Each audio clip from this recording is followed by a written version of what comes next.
The West Virginia Mountaineers sit at 10-2 as they limp into conference play after victories over Buffalo and Stony Brook. My friend Paul and I are here to talk about it.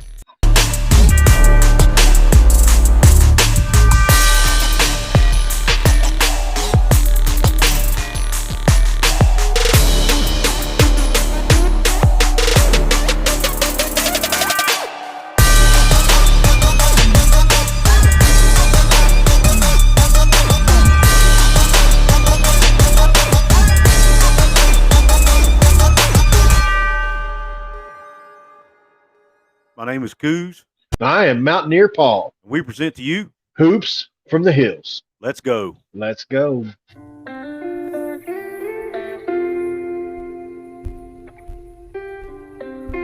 going on, everybody? Couz and Mountaineer Paul here. We're going to cover West Virginia's last two games, victories over Buffalo and Stony Brook.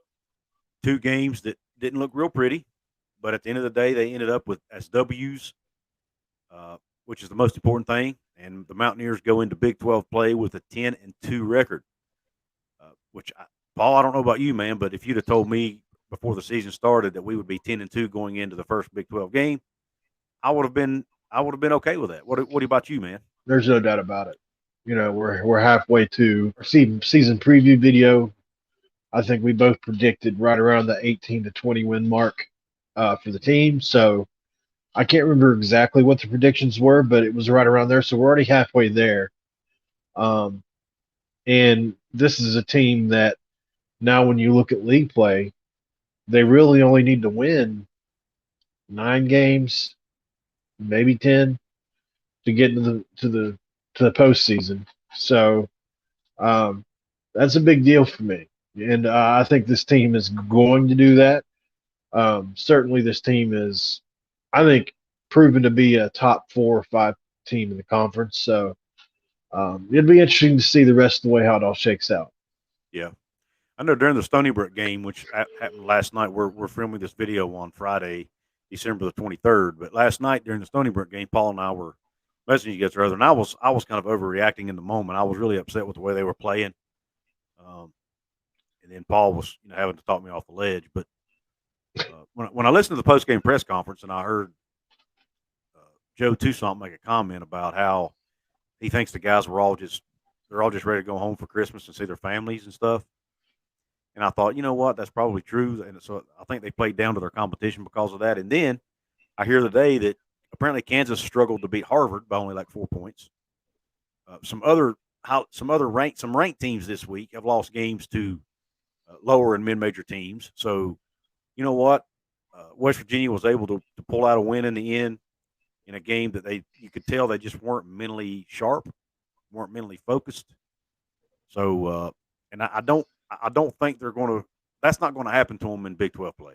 I don't think that'll. I think when they start, which they start next week against Kansas State, I think when they travel out to play Kansas State, they're going to be honed in. They're going to be focused.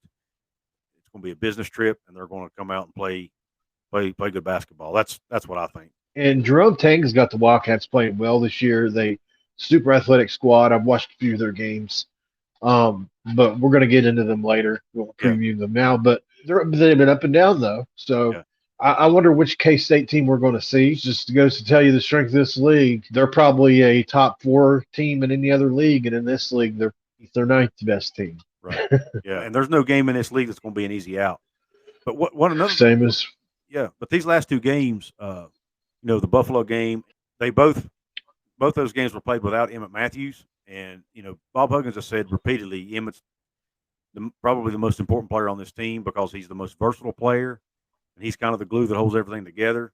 He's the most experienced player. He's the only player that's got 4 years of experience in this system, 3.5 years, I should say. You can tell they are not the same basketball team when Emmett Matthews is not on the court. 2 years ago, you'd say he was much maligned by the fan base. We were kind of dogging him a little bit because we didn't feel like he was performing up to his standards.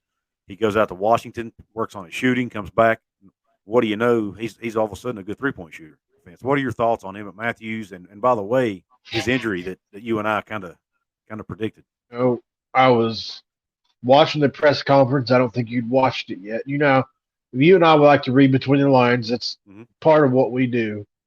And the way he reacted, I know you're good at reading between the lines, and I wanted to get your opinion on that. And you looked at it, and we both agreed, like, okay, there's something more to this, and we need to make a video about it. Mm-hmm. We did, even though they took down. If you don't know what we're talking about, we have a video about this a couple episodes ago. Basically, Emmett Matthews was asked about his knee in a press conference in which he snapped. He was obviously upset, and now we know for good reason. Didn't want to talk about it. Found out he's got a deep bone bruise, but he didn't want to answer any questions. So we were dead on with that, And I think we were pretty early in making that guess. I don't know how many people put that together, but unfortunately, we were right. Yeah, We'd rather been wrong. absolutely. Yeah, we it was kind of odd, and it literally was just a few minutes after you and I talked about it. They cut out the first part of that interview where he said, "I'm not answering any questions about my knee," twice to two different reporters, and then they cut that out. But of course, that didn't keep you and I from talking about it on our video. But and I'll link to that video at the end. By the way, I'll put it up on the screen. But so be sure to click on that if you want to see what Paul and I are talking about. But yeah, I mean, when you look at Emmett, for example, Emmett Stats right now, I'll pull them up right now as we're talking to see how important he is to this team. Averaging 10.8 points a game, 3.8 rebounds a game, 1.4 assists, and shooting 47.4% from the floor and 48.4% from 3-point range. So, I mean, he's doing it all over the court. And, none of those stats individually blow you away. You know what I'm saying? But he's just consistent. He's good at everything. He's not bad at any facet of the game. He rebounds the ball well, and he's good on the defensive end. And the fact that he's come out this year and been able to shoot the ball like he has just been really impressed. I've been really impressed with it. Yeah, me too. And the thing about it, Emmett, is I would like to see him be more aggressive. Mm-hmm. He shot the ball at such a clip, and hopefully this injury doesn't. When people get injured, because I heard Huggins say he was still shooting around, and obviously the mechanics are going to change because he's going to be favoring that knee some. And basketball shot, if you've ever played, it's like a golf swing. You can mess it up for a little while, mm-hmm. And I just worry about how he's going to return. But assuming he stays in the form that he has been in, mm-hmm. I would like to see him be more aggressive and take a few more shots per game. He really plays well at the flow of the offense, but man, he's really one of our best overall shooters. He can get to the rack. Maybe he expends a lot of energy on the defensive end, and that's why he doesn't try to score as much as he does. But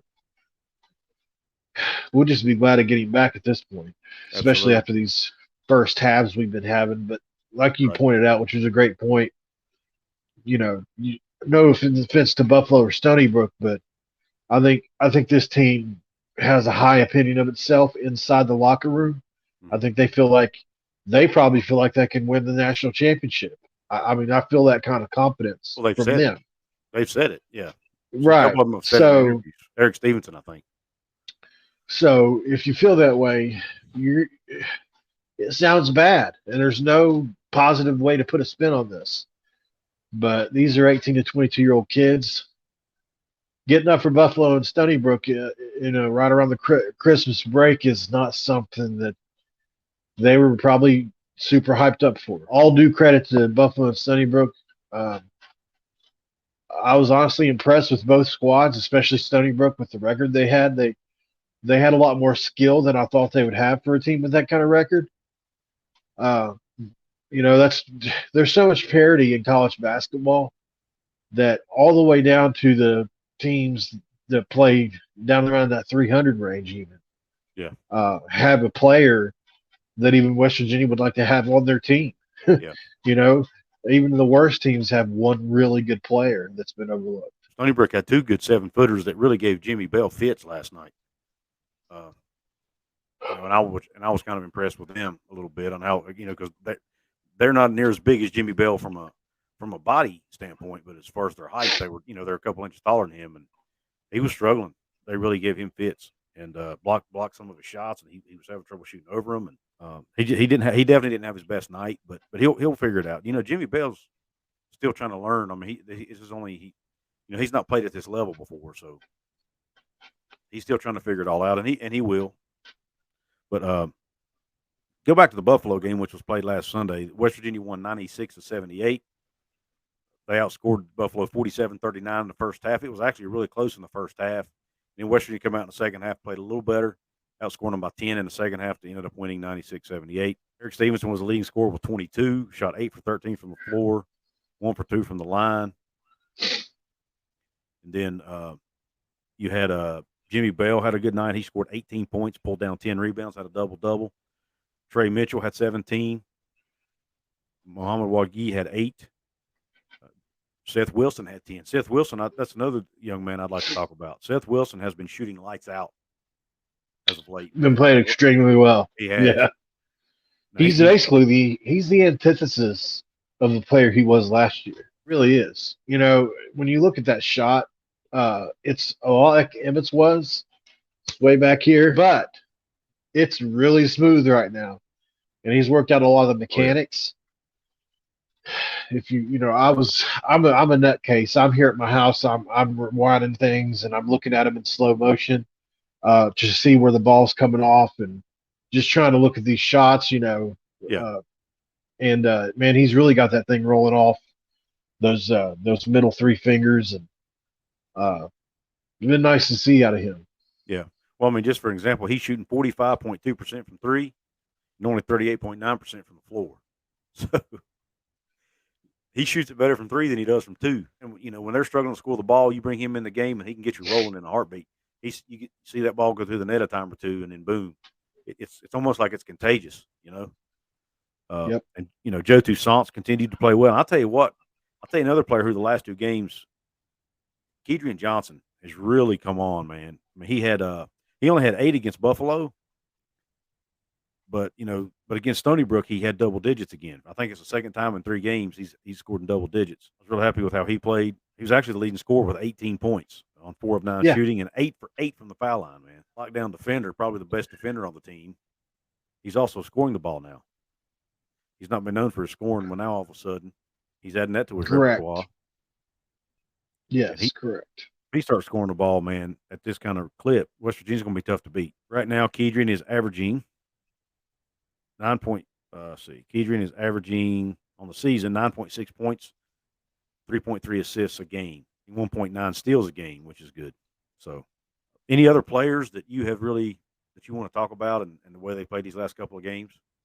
I think Mo McGee is taking a step back. As tape gets out on players have tendencies. Coaches figure out ways to play different players. And Mo's a young player. I wouldn't be surprised if some of these coaches haven't been coaching against some of the things he likes to do, which, early in the year he was really driving it to the basket from he would catch it around the high post area and drive to the basket. And they've really been sending guys to take what they call the airspace away from him. So they've really been up in him, and he's been really uncomfortable. I don't even remember seeing him shoot the ball very much here the last few games. The result, he hasn't played very much, and Jimmy's really had to carry a lot of the load, which can't happen in Big 12 play. I know. They're going to need him. They're going to need him big time. He's going to have to develop some other parts of his game, though, to really be a good player, because he's got the feet, he's got the athleticism.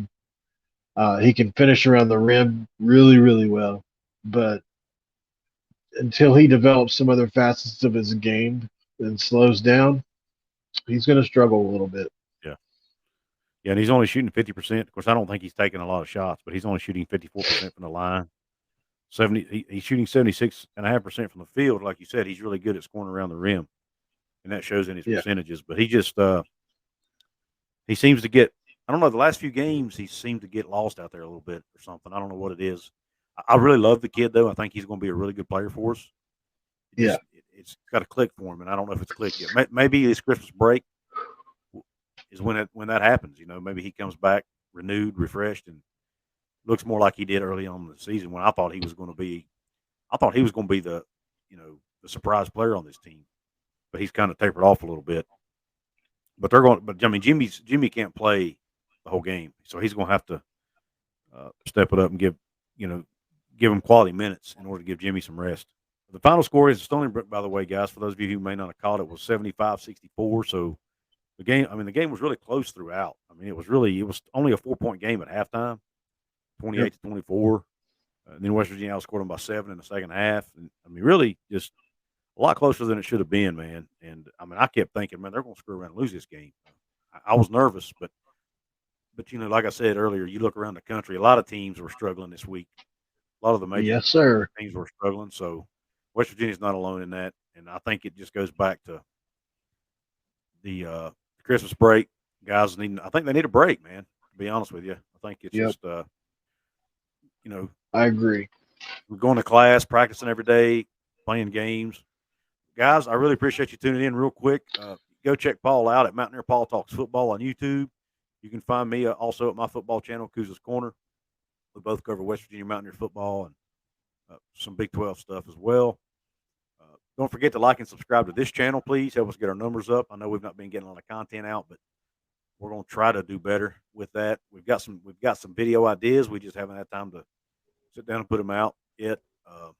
Paul's been under the weather. I've been really busy with work and things. Plus, it's the holiday season. So, but with that being said, guys, please like, subscribe, please share, please tell all your college hoops friends about us here at Hoops from the Hills. And until next time, we're out.